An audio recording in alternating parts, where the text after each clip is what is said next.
Greetings and welcome to the Cerebral Women Art Talks podcast. I'm Phyllis Hollis, your host. As an extension of my Instagram page, Cerebral Women, this podcast offers insights into the visual art world. I interview artists, mainly artists of color and female artists who will freely articulate what inspires their creativity. In addition, you'll hear interesting perspectives from dedicated art professionals who work with artists and the art institutions that feature them. I'm confident that collectively, these individuals will indeed stimulate your mind as they do our eyes. Please know these interviews are conducted in my Manhattan apartment, so please forgive the background sounds of city life. Welcome to the Cerebral Women Art Talks podcast. In this episode, I feature Jerrell Gibbs. His work is often sourced from albums he finds of Black American families in the 70s through the 90s that capture moments of intimacy, leisure, and elegance. He highlights subtle adornments found in these domestic spaces, which represent cultural symbols in an era where Black folks created beauty with whatever means they had. He leans into a method of painting that supports the duality of Black people who may not have resources and yet are active in created world-renowned culture and style that are both beautiful and classic. Jerrell graduated with an MFA from the Maryland Institute College of Art in Baltimore, Maryland. His work is in the permanent collection of the Columbus Museum of Art, CC Foundation, X Museum, Baltimore Museum of Art, and the Los Angeles Museum of Art. He is represented by Marian Ibram Gallery. Enjoy this episode featuring Jerrell Gibbs. Jerrell, welcome to my podcast. Thanks for having me. My pleasure.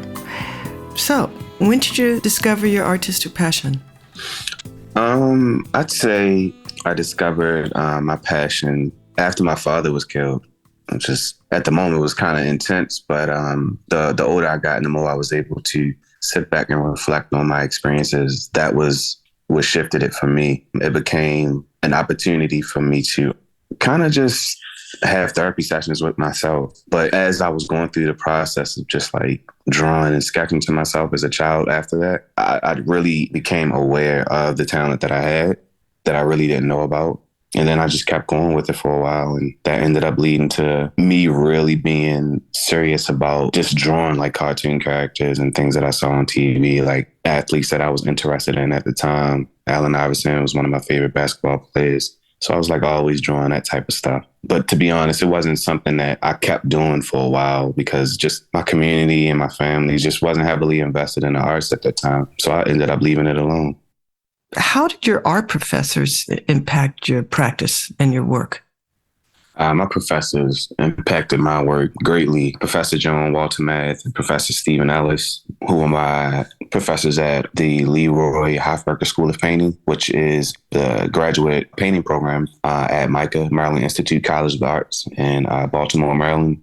They were both versed in abstract painting. So their practices were centered around abstract painting. Obviously, mine is and was at the time centered around figurative work. And what they were able to get me to realize as a painter is understanding the importance of painting in itself, the painting, the materiality of the material that I'm using, the different relationships and conversations that you can have through the medium of paint, which was something that I wasn't aware of prior to going to school. I think the beauty of my experience and what they were able to give to me in terms of education was just this ability to have and be versed in two different languages, figurative and abstract language, and being able to apply the two to my practice. I was really able to pick up on a lot of the abstract language that I may not have had the opportunity to pick up on if I was just in a program where the professor was just showing figurative work all the time. Obviously, my work is centered around representation, but the way that I think, the way that I create my paintings, the way that I'm having dialogue and conversations about the work has both abstract and figurative components. Can you say, is an artist, does one form of painting inspire you or get you more excited than the other form? That's a great question. I don't think I just like great paintings, like I like great art in general. all forms of art inspire me and get me excited. But in specific to painting, I love both. Both give me motivation, both inspire me to create. Again, because I can understand the language of just painting itself, paint for the sake of painting. Like looking at an abstract work gets me just excited as looking at a figurative work. You know, there's just two different modes of communication, but I feel like I'm able to have dialogue with both, which both inspire me. I appreciate that. That's interesting. How would you define your practice? I would define my practice as the exploration of just my life. I'm really interested in the things that I'm interested in, and I'm interested in presenting those to my audience. I'm interested in presenting those to anyone who's interested in looking at my works. You know, I want people to be able to approach my works and see what I deem as valuable, who I see as valuable, the experiences that I see as valuable. Yeah, I mean, that's really what it is for me. I'm just really interested in documenting and highlighting my day-to-day experience, the people that I come in contact with, my family, my friends, the conversations that we have, the experiences that we have together, no matter how mundane it is. You know, I'm really interested in presenting that to my audience so that they can understand the value that they have as well from an interior standpoint. Because I feel like we now as a culture and as a society are really focused on the things that are outside. You know, we're focused on everything that's beyond what's, I feel like, is really intricate to who we are as people. You know, our own specificities, our own uniqueness. We're interested in what we see on social media, which impacts, you know, everything that we do and who we become, you know, and I think we're getting away from the importance of what makes us individuals and unique. You know, and that's because we're looking to every other source outside of what we have in our immediate environment, in our immediate circles. So I'm really invested in highlighting that, you know, and that's just literally a part of my day-to-day practice, my day-to-day life, and my day-to-day experiences. So as you're painting, as you're actually creating, do you think about your audience? I don't think about my audience. I really just spend a lot of time thinking about the things that, again, I deem valuable, you know, the things that I want my audience to see. I'm not necessarily thinking about them. I'm thinking about presenting something that I enjoy, something that I love, you know, and it's that simple. And I'm aware that what I create is not for everybody, and that's fine. But I do believe that my tribe is out there, you know, the people that may have had similar experiences as that I have, or may have grown up the same way that I have, or even if you haven't, you know, something that could pique of interest or be something that you find value in as well. I'm just really focused on that, you know, just talking about what it is I really enjoy, what it is that I love, what it is that I care about, and allowing that to stand on its own. Was there ever a particular artist that influenced you? Oh my gosh, too many to name, to be honest. It's so many artists that I look at today when I first started painting. But I can say, and just being a creator, I think the most, I think my association as a child with being an artist was with like Michael Jackson. I guess that's the first time that I really saw an artist that I was like, wow, I wish I could be that great at something that I love. You know what I mean? Like, it would have to be him. And like my family, my father in particular, always had Michael Jackson and the Jackson 5 playing. You know, he had the CDs. My aunt had like videos of him, like Michael Jackson, like in the Jackson 5, rehearsing, you know, just going through like preparation for shows. And I don't know, I just really believe his greatness really exposed me to how serious one can be about their craft and what it really takes to be serious about your craft. That makes sense. Mm-hmm. But Carrie Mae Weems was an artist that inspired me as I was diving into what it was and what it is to be a Black painter. Obviously, you know, she's a photographer, but when I first started researching a lot of Black artists that I really wasn't aware of, Carrie Mae Weems was one of those artists that I was able to dive into and pick up from. She became a pivotal part in the understanding of Black creatives for me. You know, she was a part of that history that I was really researching and spending a lot of time with. Jacob Lawrence, Carrie Mae Weems, Benny Andrews. I mean, the list could go on for me, but I know for a fact Carrie Mae Weems has had a very special place in just what it means to be a creative for me. And to the point now, I'm looking forward to starting a new series, a new body of work that is going to be specific to our kitchen table series. And it's really just going to be about me responding to the photographs that she has in that body of work and responding from my perspective. And it's really focused on, it will really be focused on my marriage with my wife and just us really growing up together. We've been together since we were like 17 years old. You know, obviously you go from being together, being in a relationship to like, if you take that next step, getting married, and we've experienced and been through a lot, you know, and I was able to, you know, like in hindsight, looking back on it, I'm able to reflect on a lot of the experiences that we had, from the good and the bad. And I feel like looking through those photographs from Carrie Mae Weems' kitchen table series, I was able to relate to a lot of those, you know, but again, from my perspective, from my male perspective. So I'm just really excited to pour into that and get started with it. So let's talk about you when you're working. Do you listen to music while you work? I do. I listen to music while I work, and it varies.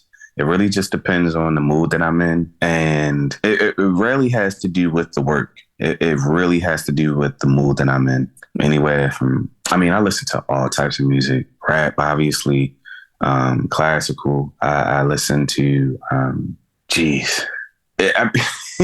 mean, for example, right now I'm listening to, oh man, what's his name?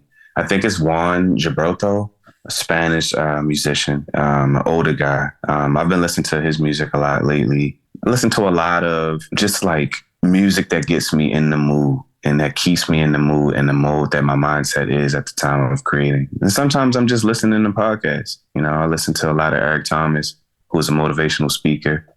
Yeah, it just depends. It varies. When do you know when a work is finished? You know what? I believe the work is never finished, to be honest, but I think there comes a point when you need to stop. And that's just my opinion. For me, I know that I need to stop when I'm trying to make something look perfect. When I've gotten to the point where I'm literally nitpicking at everything within the painting, I know I'm done, because my process is very haptic and it's very active and it's loose and it's playful. And I incorporate a lot of drawing and sketching, and I leave a lot of negative space. I leave parts of the underpainting exposed. You know, like it's a very haptic experience, very gestural experience, a very felt experience. And when I'm fine tuning, I know that, okay, like I need to just give this up and move on to the next thing. Mm-hmm. And when do the titles of the work enter the creative process? I would say that it's twofold. It doesn't happen the same all the time. It happens in two different ways. One way is I'll either have the title already prepared because I've been already thinking about the work and I already know what this is, what this means. That'll typically happen when I'm working on like a body of work or like a series. But when I'm just approaching a painting and I have no idea what's going on, the title is kind of like secondary. You know, like I'm not even focused on the title. The title is just something that I do in order to say that it's finished, if that makes sense. So if I'm working on like a series, I'll have the titles already ready to go because I have an idea of where I want to start and where I want to finish. And it's very prescriptive. Not the process of creating the works, but the structure of it. And sometimes that changes. But for the most part, like what I want the titles to be, because I'm being very intentional and specific about conveying the story and the message. So I have like an idea. But when I'm working on like one-off, so I'm in the studio just creating, and I get in there and I'm just looking at the blank canvas and I just start working, the title is like extremely secondary. And it's just like the exclamation point or the period at that point. It's just saying like, okay, this is over. This is finished. And let me just slap this on here.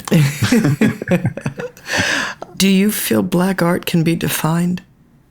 No, I don't. There's so many different experiences. I mean, we come from so many different lifestyles, so many different generations. I think just art in general, you know, but most definitely not Black art, in my opinion. You know, it's just my opinion. I think there's so many different layers to our people, so many different backgrounds, so many different stories, so many different ways of experiencing and living on all sides, of the spectrum. And I think we wouldn't even be doing ourselves a service by defining it, because it doesn't allow space for other experiences that we may not be accustomed to. I feel like for me, just an example, I think the work that I'm creating right now, I'm creating it because I don't see it, right?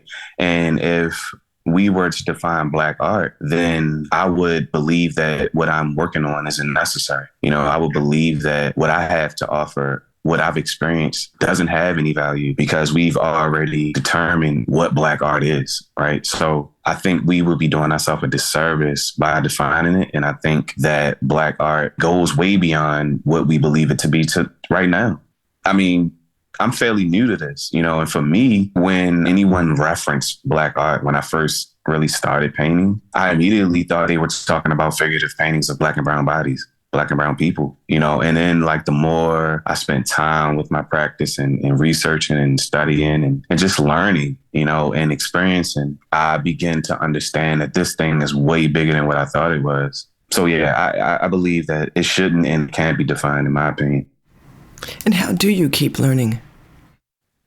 Oh, man, it's reading. I read a lot. Being a student every day, understanding that every day is an opportunity for me to learn something new and being open to it. Whether that's learning through books, whether that's learning from documentaries, biopics, just learning about people in general, whether that's learning from my daughter, whether that's learning from other artists. I have a critique sessions that I do at my studio. And this is the 5th session that we've done so far. And I plan on continuing to do this. And it's just myself and a group of 6 other artists and a curator that we're all really close to. And we collectively meet up once a month and critique everybody's work and spend time with each other. We eat together and we learn from each other. We build community together so we can continue to go out and build in other spaces with other people that we know and continue this thing going. But we're learning from each other. I learn from everybody. I learn from my experiences, just trying new things, doing new things. But again, I spend a lot of time reading and I spend a lot of time talking with other people and being curious, asking questions, traveling, Yeah. Wow, that critique sessions, that sounds like a very smart idea. What are you excited about right now? What does 2023 look for you? 2023 for me looks like me being at peace, which is very important because it really keeps me mentally where I need to be in order to create something that I feel good about. It is very hard for me to get into the studio and leave feeling complete and leave feeling like I did exactly what I wanted to do. I don't go into the studio with the intent of yes, this has to be this way. But I do go into the studio with the mindset that I want to leave feeling like I accomplished something that I'm happy about, that I want to send out to the world. And it's not easy, being in a space mentally of confusion and disarray and being all over the place doesn't help, me get to a point or a place where I feel comfortable with the work that I'm creating. So now I'm at a space of peace and I feel like 23 will just continue that, I'm already excited about the plans to start the series of works that will be inspired by Kermit Weems' Kitchen Table series, which is a good direction for me. And I have some guidance. I have an idea as to where I want to go. So I think it's going to be real fruitful. I'm excited about it. And I'm excited about the year and I'm excited about where I'm at. I'm comfortable with myself. I'm comfortable with where I am and what I have to contribute to the art canon, and just appreciative and grateful right now. Yes, it's a good place to be. It's so important to appreciate what we have. Indeed, absolutely. I've enjoyed this conversation and I've appreciated what you've had to say, your insights, and this whole idea about this critique session. I really like that. So what do you feel is the purpose of art? And as an artist, what is your role? I believe the purpose of art is to express and talk about the things that we all go through that a lot of people aren't comfortable with talking about and maybe expressing. I feel like art is the world's form of therapy because when I'm working and when I'm locked in and I'm in my zone, it's no other thing that feels as great as creating. And when I hear music or I see a painting or I read a book or I see someone dancing and I can feel it and I know exactly what they're talking about, that's a great space and that's a great feeling. And it's almost like a relief, like to see someone doing something that you understand what they're doing and it makes sense and they're speaking to you without like verbally communicating. That is therapeutic to me. And I really believe that creating art has that capability. It has the ability to allow people to free themselves from whatever they're going through the creation, through painting, through music. When I hear music that is speaking to me, like it puts me where I need to be because I know, okay, like I'm not the only one going through this, but it also gives me strength when I hear it. I'm like, wow, like, this person literally is saying exactly what I'm thinking right now. And they don't even know that they're talking to me, but I'm able to like free myself from it and get strength from it because it's not like a singular thing. Like we're literally going through this. Even if it's like someone that created the thing like way before I was born, like there was a period and a time where they felt that and I feel the same way. And my strength comes from knowing that I'm not the only one and they kept going through it and they existed. So I can as well. It gives me the motivation and the strength to keep moving forward.